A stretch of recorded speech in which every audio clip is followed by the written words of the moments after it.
Oke, demi penyegaran kali ini kita kembali pada sesi trivia setelah terakhir di bulan Februari. Jadi seperti biasa, sesi trivia Genshin akan menghadirkan informasi random yang mungkin tidak akan kamu dapatkan selain dari sesi trivia World of Teyvat. Jadi apa saja informasinya kali ini? Langsung aja kita bahas.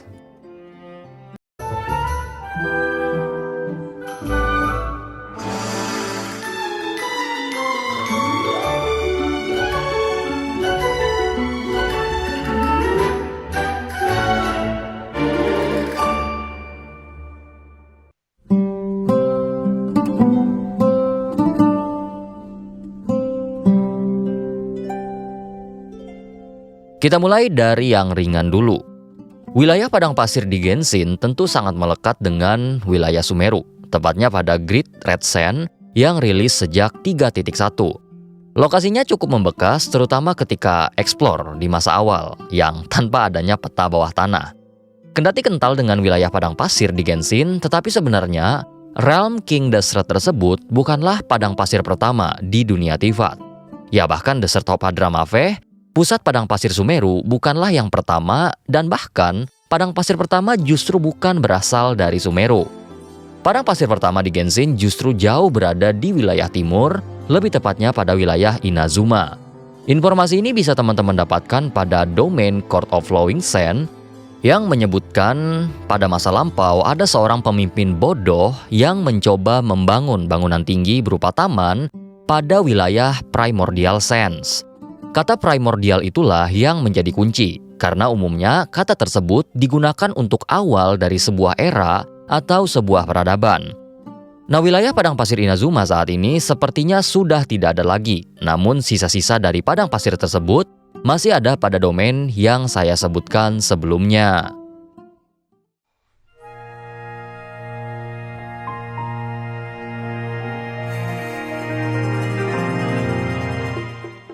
Teman-teman mungkin masih ingat soal pohon Sacred Sakura. Ya, pohon yang melawan hukum waktu ini sangat ikonik, terutama soal pohon yang ditanam pada masa kini, disadari pada 500 tahun yang lalu, dan sudah ada sejak Perang Arkon masih berkecamuk. Eksistensi pohon ini berdasarkan sudut pandang waktu memang cukup kacau, apalagi penguasa waktu memang punya andil di dalamnya.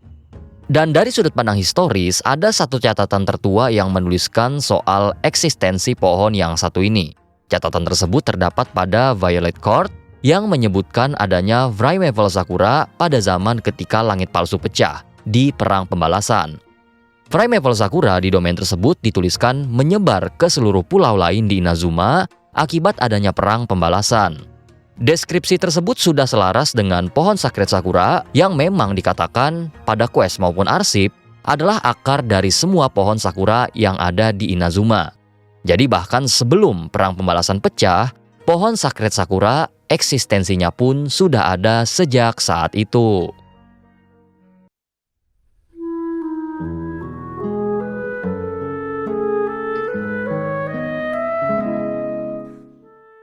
Pada salah satu cabang World Quest Temple of Space, yaitu Long Live Life, Traveler Paimon dan Zidlin mendapatkan informasi dari bos bahwa Raumhilda sempat melukis sesuatu pada Luyang Academy.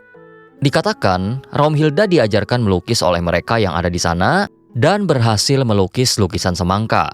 Dan itulah satu-satunya lukisan yang dilukis oleh Raumhilda, karena setelahnya, dia tidak tertarik lagi untuk melukis setelah berhasil melukis sesuatu, kendati sempat dikritik oleh bos dan Daozi bahwa lukisannya tidak menunjukkan bakat seni sama sekali.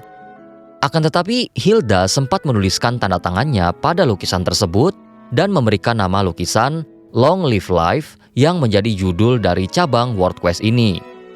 Referensi yang digunakan Hoyoverse di sini bukanlah referensi yang asal-asalan. Karena di dunia nyata, lukisan semangka dengan judul yang sama juga ada dan kemungkinan besar menjadi referensi lukisan dari Raumhilda. Lukisan yang saya maksud berasal dari seniman Meksiko bernama Magdalena Carmen Frida Kahlo y Calderón. Dia melukis lukisan semangka pada tahun 1954 dan merupakan lukisan terakhirnya karena 8 hari setelah lukisan tersebut dibuat, Kahlo menghembuskan napas terakhirnya. Semangka menjadi objek utama dari lukisannya adalah karena keunikannya.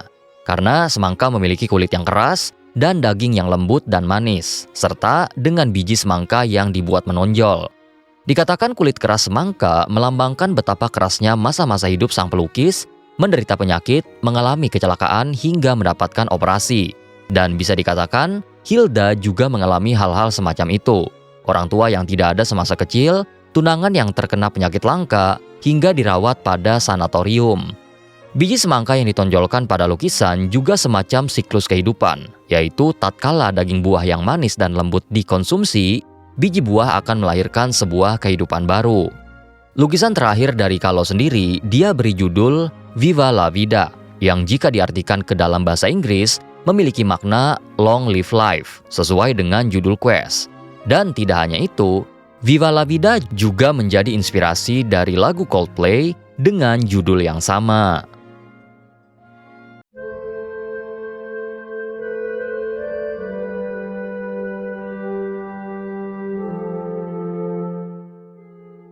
Masih soal Zithlin dan Raumhilda pada quest Temple of Space. Jadi plot yang dihadirkan pada quest ini adalah Zithlin yang berada di sanatorium mencari kakaknya di sana karena mendengar adanya rumor bahwa siapapun yang masuk ke sanatorium akan terjebak selamanya. Pencarian itu pun berakhir dengan cukup unik karena pada akhirnya kita diantarkan pada Realm of Asmodai, Unknown God yang mencegat Aether dan Lumin pada 500 tahun yang lalu.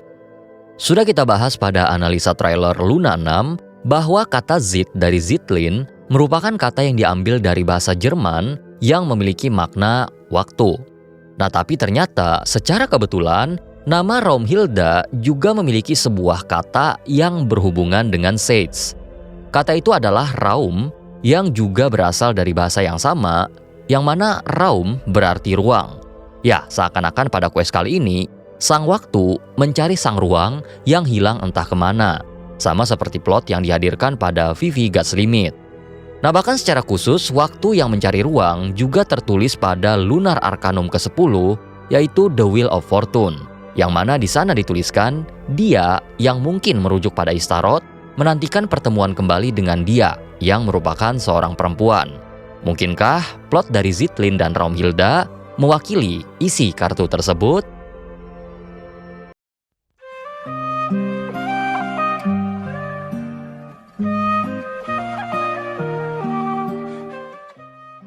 Moonwheel diperkenalkan sejak 5.8 sebagai salah satu in-lore power yang ada di Genshin Impact. Terhitung sejak pertama kali diperkenalkan hingga patch Luna 6, setidaknya ada 7 karakter pengguna Moonwheel yang sudah tercatat. 6 diantaranya playable, sementara satunya adalah Archpriestess dari Hyperborea.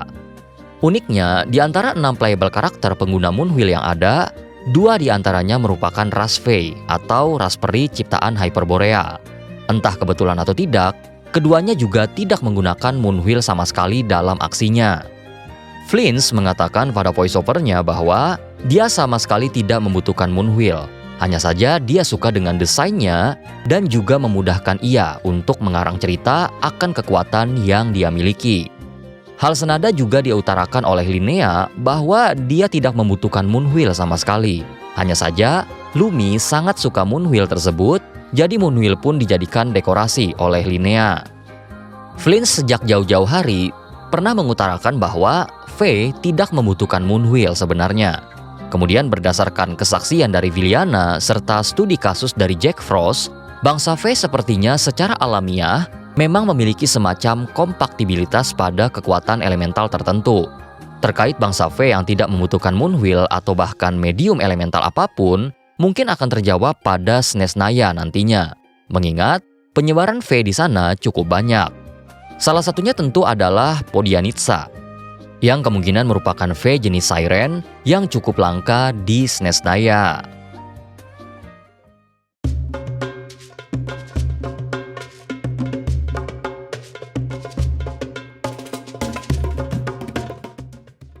Kita kembali pada Temple of Space, lokasi yang memang penuh dengan referensi, dan saya pikir inilah yang cukup oke untuk menjadi penutup trivia edisi kali ini.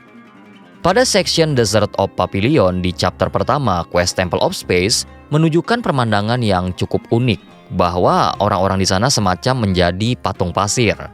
Sekilas, pemandangan tersebut terlihat biasa karena contoh manusia menjadi patung sudah pernah tampil pada quest Zhongli, tepatnya para pengikut dari Dewa Havria. Namun kejanggalan mulai muncul ketika salah satu NPC yang mendapati rekannya menjadi patung pasir bukannya bersedih akan kejadian tersebut, malahan tertawa. Nah, barulah kejanggalan itu menjadi sebuah titik terang tatkala makhluk yang membuat orang-orang menjadi patung pasir muncul dengan menggunakan nama Punisher of Gomorrah. Ya, sepertinya Genshin menggunakan referensi kota kaum Sodom dan Gomorrah pada pembentukan world building dari Desert of Papillon. Nah, tidak dijelaskan apakah NPC yang ada di sana merupakan kaum abnormal atau tidak.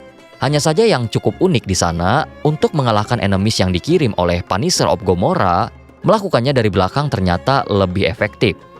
Selain itu, mungkin yang bisa menjawab adalah lover dari Vitrivius yang sayangnya identitasnya tidak diketahui atau mungkin lebih tepatnya sengaja untuk tidak diungkapkan. Oke, jadi itu aja untuk trivia edisi kali ini yang mana informasinya random sekali. Ada yang dari Inazuma, yang tentu adalah informasi lama, ada juga yang dari Notcry, hingga terbaru ada yang berasal dari Temple of Space. Jadi silahkan tuliskan kesannya untuk trivia kali ini dan semoga teman-teman bisa menikmati referensi beragam dari Genshin Impact yang mungkin hanya bisa didapat dari sesi trivia saja. Kemudian saya ingin berterima kasih pada teman-teman membership, terutama para descender atas dukungannya sejauh ini. Thank you berat. Dan buat teman-teman sekalian yang udah menonton sampai habis, terima kasih sudah meluangkan waktunya. Kalau suka dengan kontennya, jangan lupa berikan like, komen, dan subscribe, atau bisa gabung membership juga untuk dukungan langsung, serta eksklusif konten. Oke, saya Mas Puri izin pamit dulu. Adestra.